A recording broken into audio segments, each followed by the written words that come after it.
It's Friday, June the 10th, 2022 at 2:58 p.m. here in southern Arizona. This is the DiaryCast's DiaryCast number 43, entitled Prescience. My favorite thing about the word prescience is how it's spelled, as if written pre-science. Now, the definition is the fact of knowing something before it takes place, like a foreknowing or foretelling, like a precognitive event of some kind, that type of thing, which to me makes it easy to remember its spelling because it feels like that type of skill or technique would predate science, thus pre-science, prescience. Now, why prescience? Well, this week has been all about concepts, data, synchronicities, bringing back to my awareness things that's time has come, let's say. I've had so many of them happen that I can't even begin to list one because this is the third time that I've attempted to record this DiaryCast, and I keep going off on tangents, and I just don't want to do that because I'm trying to keep these short. So I ask that you just trust me that I have had a series of unexplainable events occur that have brought forward the knowing that there are things that are coming back into my awareness because their time has come. It all began really for me on the flight from Syracuse to southern Arizona through Dallas. On the first flight from Syracuse to Dallas, my plan was to listen to a series of audios that I had recorded on my phone while in Syracuse of what I was calling at the time the voice. It was a homeless gentleman who told me that his name was David Lee Bond, B-O-N-D. He made sure he spelled it out for me. So some of those recordings went on for 30, 40 minutes or longer. I would just let them run in hopes that I would catch a single sentence or two. I thought that I left them on my phone so that I could listen to them on the plane. That was my plan all along, knowing that I would have my earbuds in and I could really focus on what was being said, change the volume and edit those recordings so that I could hone in on some of those hard to decipher expressions that he was sharing with me. Instead, what happened was I discovered that I had archived them onto a Google Drive and erased them from my phone. Now, of course, I'm aware that I archived them to the Google Drive, but I did not realize that I had erased them. Somewhere there was a disconnect between my cognitive abilities and my, logic and creative sides. So when I went to my phone, pulled up the voice recordings, and was all excited about listening to them, they weren't there. But there was one. It's one that I've kept on my phone since June the 6th of 2021, a year ago this month. It was entitled Another Type of Currency. What happened on June the 6th of last year was I was trying to explore through divination techniques, usually tarot card readings or attempts at channeling or meditating during long walks, just seeing what might come. On that particular day, I was trying to see if there was one particular idea that I'd had, let's say, in the last 2 or 3 years that I should actually begin pursuing. I would like to begin some of the projects that I've had on hold for quite some time. I just couldn't figure out which one should I focus on. They are all interesting and they're all completely consuming in time, energy, and attention. So I could never really choose. I didn't have to. And I thought, well, why not give this a shot? I recall it clearly. I sat down with tarot cards and nothing spoke to me. I just wasn't getting anything. And of course, you can read the cards in the sterile, let's say, textbook kind of way, but I'm more of an intuitive reader and nothing was coming. So I thought, well, that's not working. Then I go out for a walk and I meditate and clear my mind. And still, by the time the walk is over, I get nothing that I feel is an answer to that question. And I wasn't just going to choose something and say, oh, it was, divined. Well, that's a lie. And who am I lying to? I'm lying to myself. So I said, okay, I scrap it. It's not working. And I let it go. And as soon as I let it go and just start walking through the Airbnb apartment, I got this voice in my head that said, another type of currency. And I heard it clear as a bell. So I grabbed a piece of paper and a pen and I wrote it down the old-fashioned way. And I took a magnet and I stuck it to the refrigerator. Later that day, all of a sudden, this information just came. So I grabbed my iPhone and I began to record. I didn't want to lose any of it. According to the recording itself, it was at 4:16 p.m. here locally in Arizona. It is June the 6th, 2021 at 4:16 p.m. here locally in southern Arizona. Earlier this afternoon, I just was having random thoughts go through my mind, and today, as well as many days of late, I've been very energetically connected to other levels of reality, consciousness, whatever you want to call those kinds of things. Let me just say that so much came that it was overwhelming.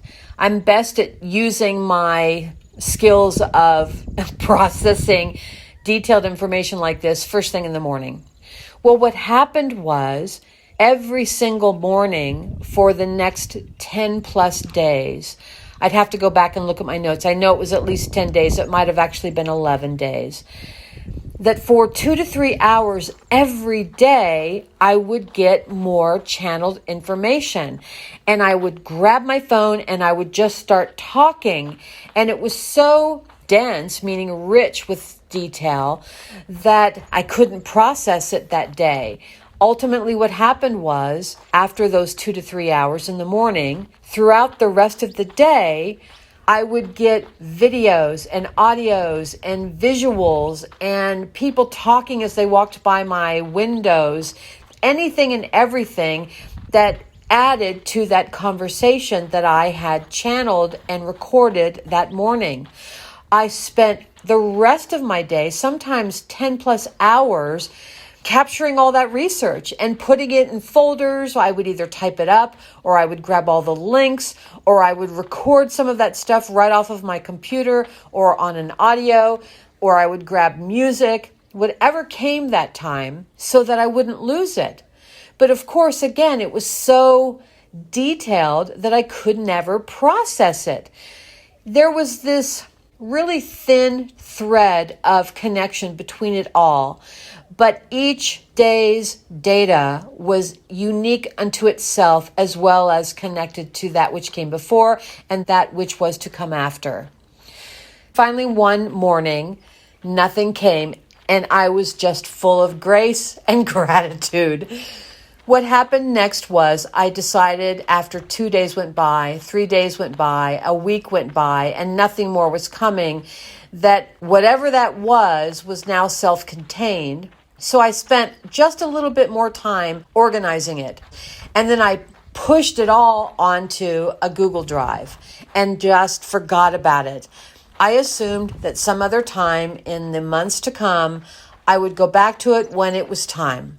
So when I came back to that recording from June the 6th on my flight from Syracuse to Dallas, I thought, well, why not? Let's just listen to it. And, I've got all this time and my complete attention. Let's see what's here.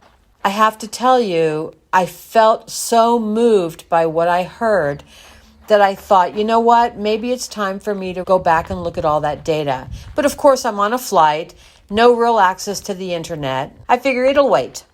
Well, what has happened in this week since my arrival on the 6th is a series of awarenesses that the time has come.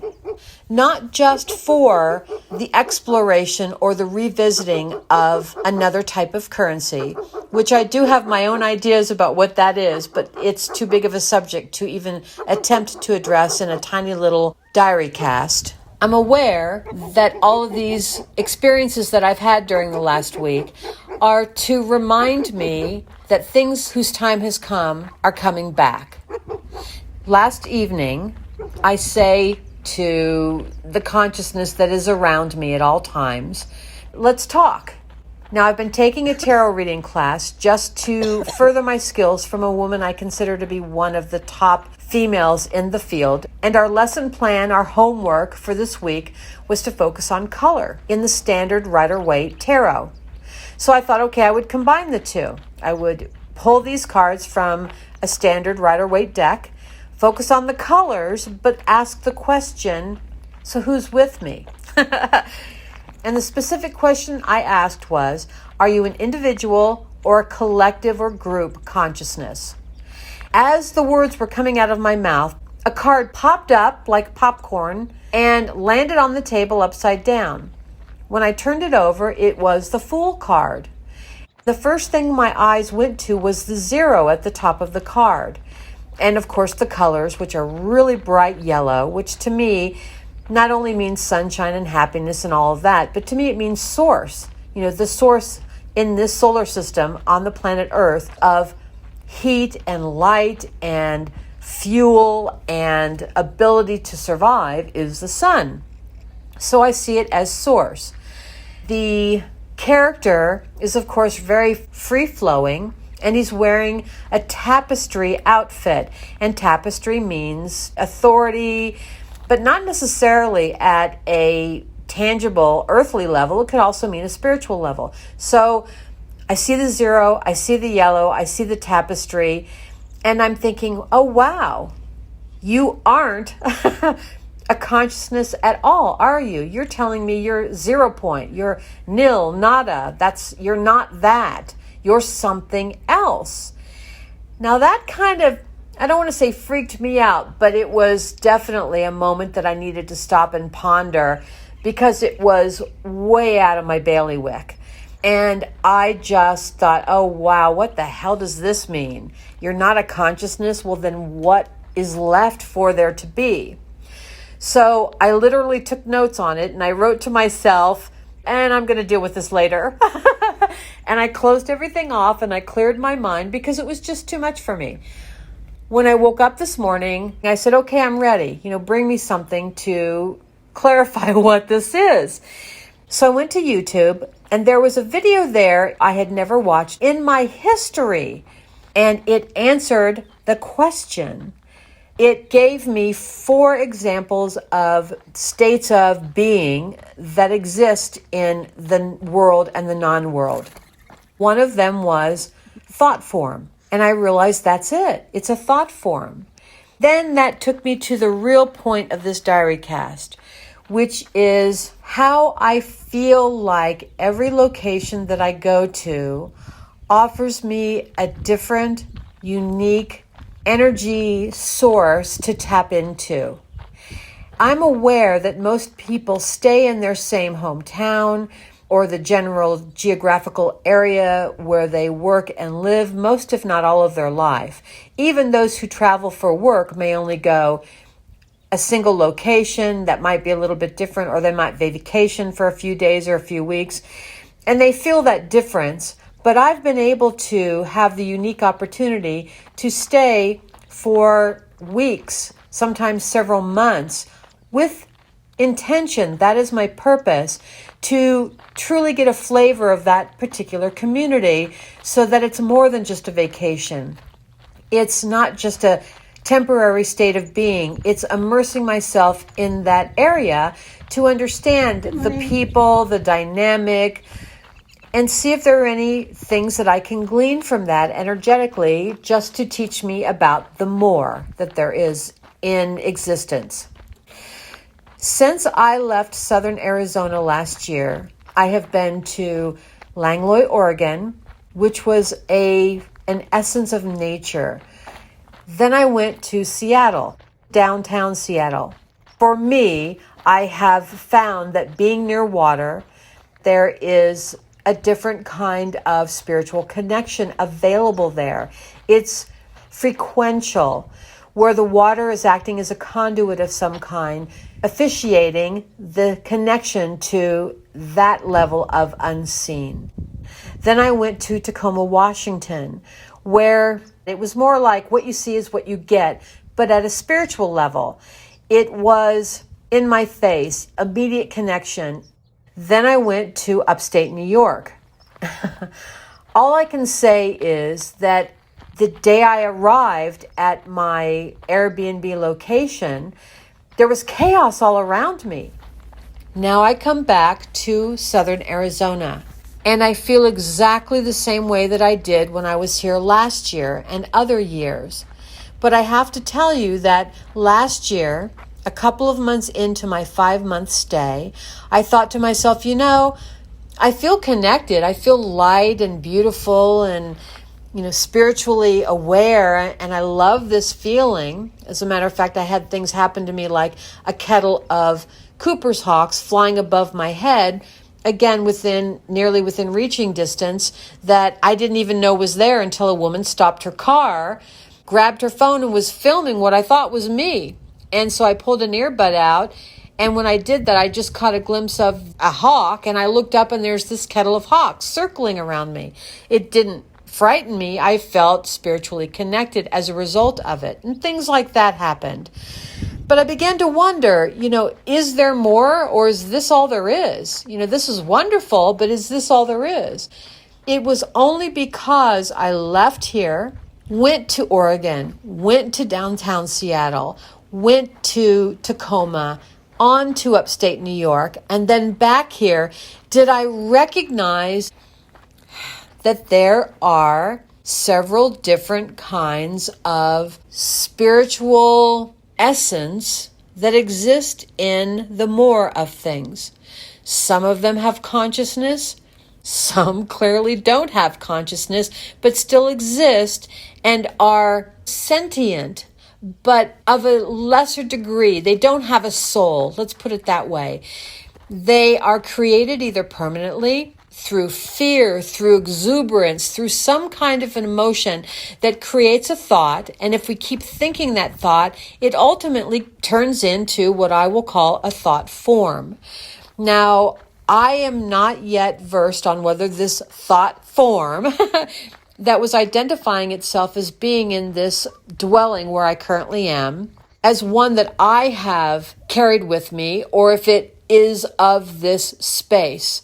I don't know. I just know that it identifies itself, so it has some level of intelligence, some level of sentience, but it is not of a soul. So back to another type of currency. I am of the divine mind that this is now going to come back to me after this 7-month hiatus in other types of energy sources, so that I can truly understand or wrap my head more fully around the type of connection that is available to me in this particular geographical environment. Now that I have experienced these others, I will be able to, I believe, go back to this place, this space from 1 year ago this month and revisit the concept of another type of currency. And for this week, I will leave it there.